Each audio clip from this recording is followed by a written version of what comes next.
I was sitting in jail once. I think there's a lot of little prompters that guide you on the way, and I was just reading this book on addiction because I had a crack addiction, you know, altering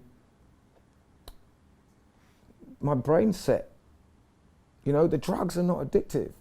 It's wanting to alter your brain. That's what's addictive. It's driven by pain. These are just the tools. Yeah. They don't do anything on their own. And I just got tired of the hangovers and the stress that my body went through because I had so much altering to do. I took vast amounts of drugs. Right. Do you know what I mean? I never wanted to have my brain, well, they say come down, but go back to its normal state. And because that was painful. It's like this, a white knuckle ride. Not because I'm worried about other people, because of the thoughts I'm having in my head, what I'm willing to do to survive. Do you know what I mean? Yeah.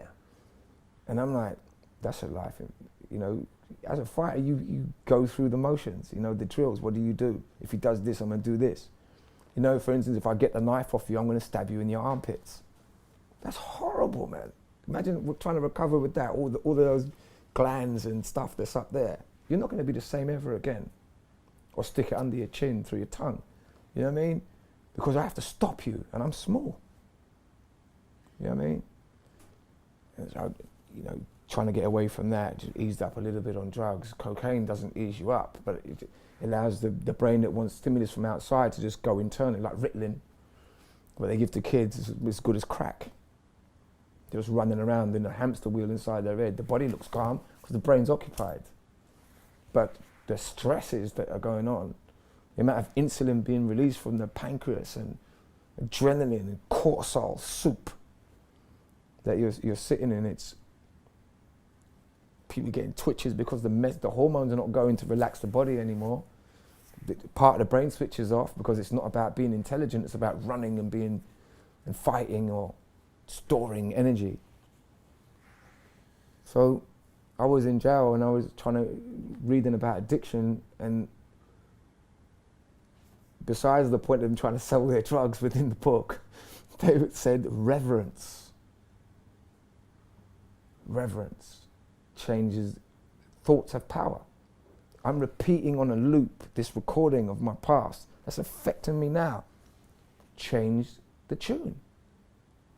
So I wrote this poem about I'm going to mug a bumblebee because I started to, you know, I wanted to get my multivitamins and stuff like that from nature rather than shaved rock. You know what I mean? So I like bee pollen.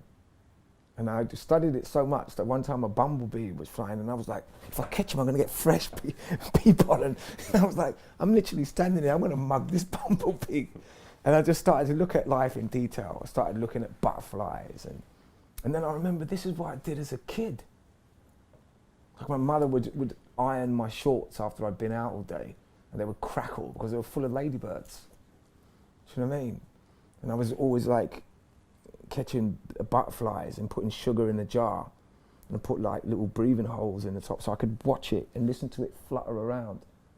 I even used to put flies in my mouth and go like this, to feel how they fly around inside my mouth.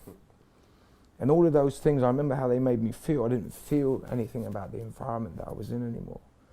But I wasn't intelligent enough at the time, or didn't know what I know now, is that I was changing the atmosphere inside my body.